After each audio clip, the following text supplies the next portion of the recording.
कभी भी स्वास्तिक को ब्रह्म स्थान यानी मिडिल स्पॉट से काटकर या प्लस बनाकर ना बनाए, इससे ये नेगेटिव हो जाता है। ये है धर्म, अर्थ, काम और मोक्ष।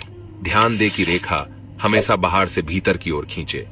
अब हम 4 प्रकार की मुक्ति जैसे कि सालोक्य, सामीप्य, सारूप्य, सायुज्य क्लॉकवाइज डायरेक्शन में बनाएंगे। आगे हम क्लॉकवाइज डायरेक्शन में 4 तरह के अंतःकरण जैसे कि मन, बुद्धि, अहंकार और चेतना बनाएंगे।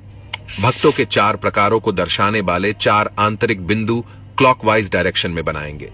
ये है श्रद्धा, विश्वास, प्रेम और समर्पण।